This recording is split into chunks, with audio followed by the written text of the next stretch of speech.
구약 성경 봉독. 민수기 25장 12절. 그러므로 말하라. 내가 그에게 내 평화의 언약을 주리니. 이것은 주님의 말씀입니다. 하나님 감사합니다. 아멘. 복음서의 말씀. 요한이 많은 바리새인들과 사두개인들이 세례 베푸는 대로 오는 것을 보고 이르되, 독사의 자식들아, 누가 너희를 가르쳐 임박한 진노를 피하라 하더냐. 그러므로 회개에 합당한 열매를 맺고 속으로 아브라함이 우리 조상이라고 생각하지 말라. 내가 너희에게 이르노니 하나님이 능히 이 돌들로도 아브라함의 자손이 되게 하시리라. 이미 도끼가 나무 뿌리에 놓였으니 좋은 열매를 맺지 아니하는 나무마다 찍혀 불에 던져지리라. 마태복음 3장 7절로 10절이었습니다. 이것은 주님의 말씀입니다. 그리스도를 찬미합니다. 아멘. 회개에 합당한 열매를 맺으라, 이런 제목으로 말씀드립니다. 이제 대림들 둘째 주일의 주제는 회개와 열매입니다. 회개의 열매입니다. 세례 요한이 회개의 열매를 맺으라 이렇게 강조했던 광야의 애침을 들으면서 성결의 열매, 회개의 열매는 우리의 성결의 열매를 말합니다. 어제 저녁에는 이 예배를 준비하고 있는데 동네가 시끄러워졌어요. 이렇게 왜 그냥 시끄럽고 그런가, 혹시 월드컵 하나, 그리고 텔레비전을 켰더니 텔레비전에서 중계방송을 보다가 한국의 골을 계속 넣으니까 너무 좋아가지고 막 고함을 치고, 앞집에서도 그냥 애들이 소리 지르고 그러는 것을 내가 들었습니다. 한국이 포르투갈을 이겼는데 다른 관중들이 전부 빠져나갔는데도 선수들이 그대로 있고, 그런 것이 같은 시간에 또 다른 나라, 우리나라가 아니라 남아공하고 뭐 어디 가나하고 우루과이가 가나하고 경기를 하는 건데, 그것을 보면서 그 가나가 뭐 아주 교묘하게 그 골을 넣어야 된다고 하는 모양에 그걸 지켜보느냐고 나가질 않고 있는 것을 봤습니다. 아주 어떻든 절묘하게 한국이 이제 16강에 진출하게 됐다는 소식을 들으면서 동네가 떠들썩했던 그런 어젯밤이었습니다.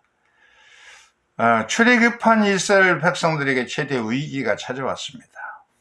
십딘 들판에서, 모압 들판인데 이제 요단강만 건너면은 40년 동안의 시련을 끝내고 이제 가나안 땅에 들어가는 건데, 그 마지막 그 가나안 땅 진입 직전에 시딤에서 모압 여인들과 그 축제에 참여했다가 이제 하루 저녁에도 24,000명이 죽는 그런 피해를 보게 되고, 순식간에 며칠만 지나가면 이스라엘 백성들이 다 절멸할 위기에 있었습니다. 모세가 이집트에서 이스라엘 백성들을 해방시키고, 그리고 가나안 복지를 향해서 우리는 가자, 가나안을 향해서 한 걸음 한 걸음 가는데 40년이 지나갔어요.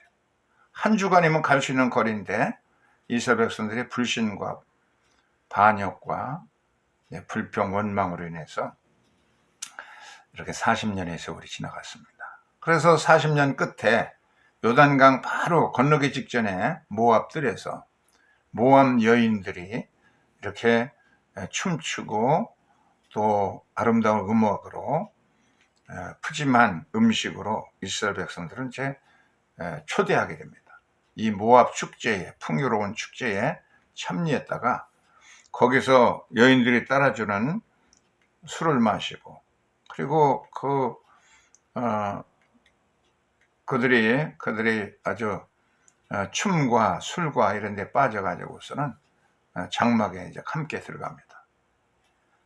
그렇게 해가지고서는 그날 밤에 연병이 번져가지고서 하루에 24,000명이 죽었습니다.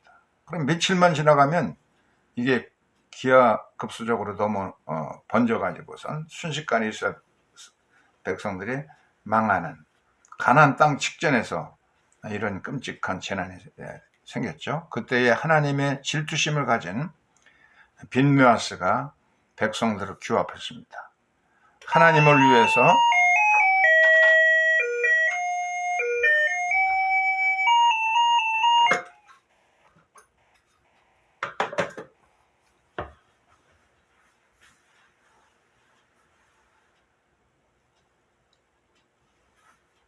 문 열어줘야지. 예, 이렇게 빈므아스가 하나님을 위하여 정의를 위하여 나를 따르라 하고 그를 따르는 사람들과 함께 범죄에 가담한 모든 이들을 다 척결을 하고 그리고서야 하나님의 분노가 이제 잠들어 연병이 사라졌습니다. 그래서 영원한 언약을 내가 맺으리라. 그러면서 그때 영원한 언약 할 때 베리스 샬롬이라는 단어가 나오는데 베리스 샬롬이라는 단어가 부서진 글자로 나옵니다. 하나님을 위한 질투로 인해서 그 재난은 이제 멈추게 되고 전염병은 사라지게 됩니다. 민수기 25장 13절을 한번 읽어보세요. 빨간 글씨. 그와 그의 후손에게 영원한 제사장 직분의 언약이라. 그가 그의 하나님을 위하여 질투하며 이스라엘 자손을 속죄하였음이니라. 네, 이스라엘 백성들이 타락해가지고 40년의 그 시련을 마치고서 이제 참 가나안 땅에 진입 직전에 이런 모압 여인들과의 그런 풍요 축제에서 엄청난 재난이 생겼죠. 하룻밤 사이에 24,000명이면 엄청난 거죠. 그런데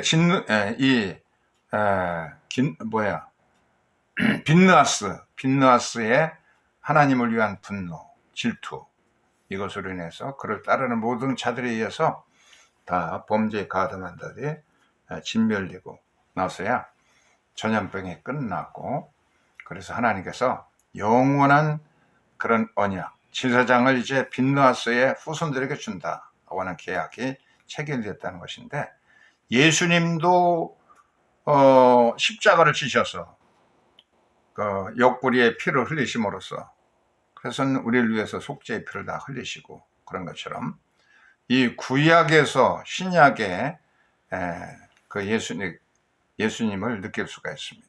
민수기 오늘 읽은 본문에 보면은 25장 12절이죠. 민수기 25장 15절에 보면은 베리스 샬롬이라는 단어가 나옵니다. 베리스 샬롬. 이 샬롬이라는 단어를 자세히 읽어보면은요, 샬롬으로 되어 있는데 샬롬의 단어에 이렇게 빨간 글씨로 표시된 이 글자를 보면은 금이가 있죠. 부러져 있어. 완전히 동강이 나 있습니다. 왜 이렇게 되어 있을까? 히브리 원전에 보면 그렇게 잘라져 있는데 왜 글자를 부서져 있을까? 신구약 성경에 여기만 이렇게 이 와부라고 하는 이 단어가 부러져 있습니다. 부서진 글자가 신구약 성경에 유일하게 한 번 나옵니다. 빈므아스의 그 폭력을 통해서 칼을 들고 그 범죄에 가담한 사람들을 전부 처단함으로써 몰살의 위기에서 이스라엘 백성들이 전부 죽여야 될 건데 전염병으로. 그런데 하나님을 위한 정의로운 그런 분노의 그런 진노로 인해 뭐라 그럴까요? 처벌로 인해서 평화가 이루어졌다. 그래서 평화는 평화인데 폭력에 의한 평화이기 때문에 이렇게 부러져 있습니다. 부러져 있는데 여기서 우리는 구약에 누워 계시는 토라의 중심부에 이렇게 이 바부라고 하는 이 단어는 인간을 상징하는 건데 이 바부가 메시아를 상징할 때는 꼭 큰 글씨로 쓰여집니다. 그런데 이게 부러졌어요. 구약에 계시는 메시아 예수의 피 흘리는 모습 이런 것을 구약에서 읽을 수가 있는 것이죠. 샬롬에서 이 바부가 끊어져 있습니다. 그래서 부서진 글자를 통해서 구약에도 피 흘리면서 계시는 메시아의 모습을 볼 수가 있는 것입니다. 하나님의 질투로 속죄가 이루어졌다는 겁니다. 예수님도 이렇게 하나님을 향한 열심으로서 속죄의 대업을 이뤘기 때문에 주님이 메시아께서 상처를 당하시고 피 흘리심으로 우리는 용서받고 속죄받게 되었다는 진리를 구약에서도 읽을 수가 있습니다. 민수기 26장에 보면은 인구조사를 하라고 하는 명령이 나오죠. 시몬 지파의 경우에 보면은 민수기 1장에서는 1장과 민수기 26장 인구조사가 두 번 나와요. 출애굽하던 당시 초창기에 인구조사하고, 그리고 이제 이 모압 사건 이후에 인구조사가 바로 나오는데, 이거 보면은 첫 번째 1차 조사 때는 시몬 지파가 59,300명이었습니다. 그런데 40년이 지나서 모압 사건이 지나고 나서 인구조사하니까 22,200명으로 줄었어요. 다른 지파는 조금씩 광야 생활 40년 동안에도 다 인구가 조금씩 증가했는데 이 시므온은 굉장히 엄청나게 많이 줄었죠. 37,100명이 줄어버렸어요. 그래서 시몬 지파에서 두리형이 타락하게 되니까 모압의 왕인 고수비, 왕의 딸 고수비하고 음란하게 되니까 그 시몬 지파가 전부 두령이 타락하니까 그냥 전부 타락하게 되었습니다. 그래가지고 인구가 감소했던 것을 봅니다. 이스라엘 백성들이 광야 40년의 그 여의치 않은 그런 곳에도 생존했습니다. 만나와 미추라기 이런 것만 먹으면서 잘 생존해 갔는데, 이 모압의 풍요 축제에 참여하고 나서 그래서 세속 문화의 속수무책으로 당하게 되니까 순식간에 민족이 멸절될 위기에 있었던 겁니다. 우리나라도 보릿고개 때에 생존을 하면서도 교회가 그 당시에는 신령하게 부흥되었습니다. 그런데 지금은 그냥 너무 풍요로워지니까 교회도 그 영향을 받아가지고 이 물질 앞에 풍요 문화 앞에 속수무책으로 교회라는 게 이제 특수성이 없어진 것 같아요. 목회자들 위치도 무력해지고, 이게 뭐 교인인지 세상 사람인지 알 수가 없는 그런 위치에 제대로 대처하지 못했습니다. 암브로시우스, 이 사람은 어거스틴을 회귀시켜서 성자로 만든 감독이죠. 이 암브로시우스 감독이 한 설교가 전해지는데, 이 사람은 세상의 그 그리스 신화를 인용해서 설교합니다. 그리스 신화에는 사이렌 이야기를 소개를 하면서, 사이렌 섬에 이렇게 아름다운 요정들이 셋이 살면서 하프를 연주해가지고 뱃사람들을 매료시켜가지고 전부 이제 파선하게 돌에 절벽에 부딪혀서 다 죽게 하는데, 그런데 두 사람이 살아났어요. 두 척이 유일하게 살아났습니다. 하나는 오디시우스입니다. 10년 동안 전쟁에 참여했다가 10년 동안 바다에서 고생하고 이제 이 사이렌 섬을 통과하게 되는데, 키르케에 충고를 받아가지고 뱃사공들을 전부 빌랍으로 길을 봉해버립니다. 사이렌 음악 소리가 들리지 않도록. 그리고 오디시우스 자신도 돛대에 자기 몸을 꼭꼭 동여매게 합니다. 그냥 꼼짝 못하게 하고 앞만 보면서 이제 나가도록 그렇게 했는데, 그래서 무사하게 이 음악 소리를 못 들었기 때문에 이 뱃사공들이 잘 노를 지어서 사이렌 섬을 통과했어요. 그 다음에 또 통과한 사람은 아르곤호에 유명한 당시에 세계에서 최고의 음악가였던 하프 연주자 오르페우스의 연주를 들으면서, 오르페우스가 너무 그냥 아주 절묘한 음악으로서 연주를 하니까 선원들이 길을 막지 않고도 사이렌 소리가 뭐 있는지 없는지도 알지 못하게 이렇게 오르페의 하프 연주에 매혹이 되어가지고 즐기면서 노래하면서 사이렌 섬을 통과했다고 하는 얘기가 있습니다. 이것을 인용하면서 암브로시오스 감독은 세상에 아무리 사이렌 세속 문화가 요란하더라도 우리 크리스찬 문화가 더 아름답고 그렇다면 거기에 빠져가지고 우리는 천성을 향해서 하나님 나라까지 무수야하게 찬송 부르면서 갈 수 있다. 그렇게 이제 결론을 내린 겁니다. 여기에서 우리 크리스찬들이 세속 문화를 대처하는 그런 비결을 찾을 수가 있는 것입니다. 하나는 우리나라 저 안동에 있는 카르투시오 봉쇄 수도원이 있잖아요. 이건 세상과 완전히 절단하게 단절된 그런 세계에 살면서 11명이 세계에서 모여든 사람들이 그 봉쇄 수도원에 싹 들어가가지고 거기서 기도만 하며 살아가는 그런 방법이 있습니다. 세상에 망하든 어떻든 그냥 우리는 기도만 한다 하는 아주 얼마나 성결한 사람들이에요. 카르투시오 봉쇄 수도원과 같이 살아가는 사람들이 있고, 또 한 가지 방법은 세속에 속하였으면서 웨슬레는 이 수도원주의를 반대했어요. 그 수도원에서 살아가는 열정을 가지고 세속에 살면서 세속을 변화시키자 해가지고 웨슬리 형제들은 세속 속에서 수도자로서 그렇게 살아가서 당시 세상에 큰 감동 감화를 주어가지고 썩어지는 망할 자본주의 세계에서 망가져가는 영국을 구출하는 그런 일을 하게 됐죠. 세속 속에서 크리스찬들이 수도사같이 살아가야 된다는 겁니다. 아프리카에 보면 흰개미들이 있습니다. 이 하얗게 해석인 흰개미가 있죠. 이 흰개미들이 그냥 뭐 어디에 머리가 있고 그런지는 모르겠는데, 그런데 이것들이 떼를 지어서 그냥 모여들면은요, 이 개미떼를 보세요. 이 수많은 개미떼들이 함께 모이면 공동지성이 생긴다는 거예요, 개미도. 그래가지고 이 개미들은 절대로 한두 개의 개체가 살면은 아무것도 할 수가 없는데, 이게 흰개미가 만들어놓은 아파트입니다, 그들.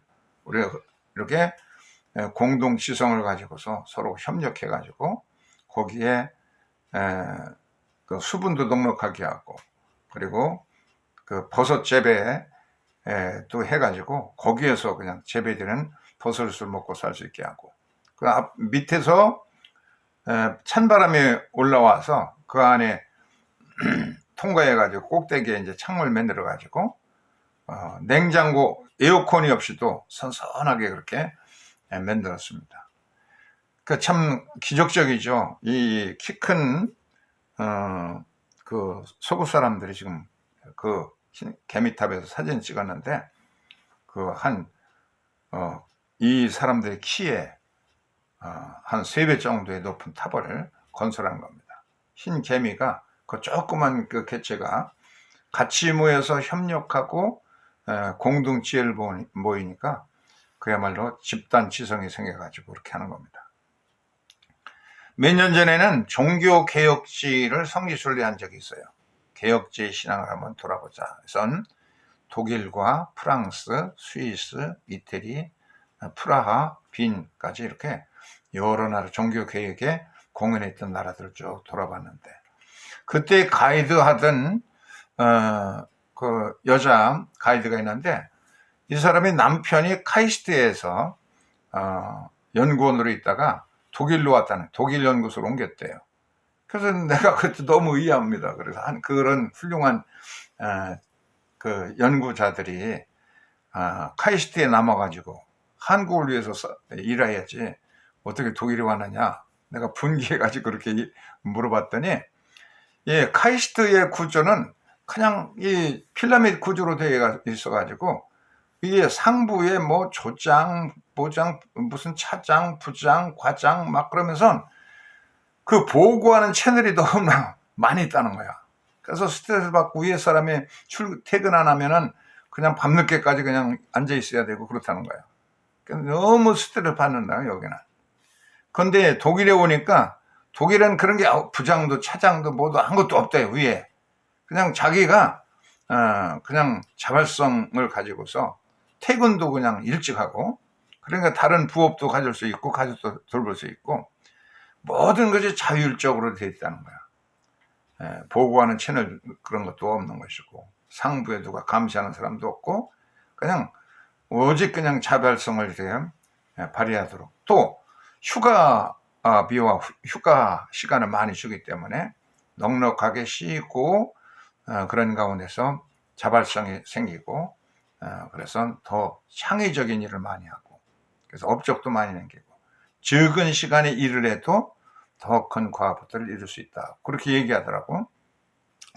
그래서 난 굉장히 궁금해서 어떻게 그렇게 감시하는 사람도 없고 보고도 없이 그렇게 운영될까 굉장히 궁금했는데, 어쨌든 한국의 최고의 인재들이 여기 독일에 가서 빠져나가서 거기에서 그냥 행복을 추구하고 있다는 거야. 감시하는 사람도 보고하는 그런 그 위의 사람들도 없고, 창의력이 생기고, 그러고 또 생활 부담을 갖지 않고 행복하게 살 수 있다는 거야.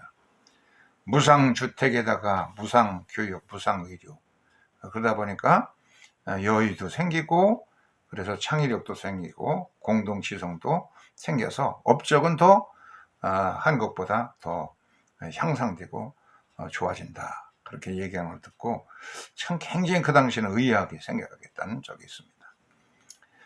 이렇게 개미들도 집단으로 모이면은 거기에 집단 지성이 생겨가지고 인간이 생각지도 못하는 뜨거운 열사의 아프리카에서 개미 탑을 크게 지어놓고 밑에 선선한 바람이 불어서 열도 식히는 그런 에어컨 없이도 이렇게 실내를 선선하게 하고 하는 그런 지성과, 또 버섯도 재배하고 그런 그 지혜들이 이제 생기는 건데, 인간들도 이렇게 자율성이 생기면 거기서 창발성이 생기고 창의력도 생기고 그런다는 것을 생각하면서 우리의 신앙의 세계도 이제 그렇게 참 건전한 사람들이 건전한 지성을 발휘하게 될 때 세계에 합당한 열매가 저절로 맺혀지게 된다. 오늘은 회개와 회개에 합당한 열매를 맺으라는 세례 요한의 권고를 우리가 들으면서, 우리가 아직도 여러 가지 개혁할 것이 많은 이 한국사에, 이런 너무 한국사는 아직도 이렇게 피라미드 구조로 되어 있어 가지고 감시하는 구조, 보고하는 채널들, 이런 것들이 너무 많아 가지고 마음껏 그냥 이렇게 창의력을 발휘할 수 없는 구조라는 것을 생각하면서 우리의 신앙도 누가 누구를 이렇게 보면서가 아니라 오직 하나님 앞에서 하나님을 위해서 분노하고 열성을 가졌던 빈누아스 같은 열정이 생겨가지고, 이런 건전한 집단들이 더 힘을 모아가지고 한국 사회와 문화를 계획해 나갈 수 있는 우리 크리스천들의 과제가 여기에 있습니다. 오늘 회개에 합당한 열매를 맺어라 하는 그런 말씀을 드리면서, 이런 회개에 합당한 성결의 열매를 맺혀가는데 서로가 힘을 끼치고 선한 영향력을 발휘할 수 있는 계기가 될 수 있기를 주의 이름으로 축원합니다. 아멘. 98장 3절을 부르겠습니다.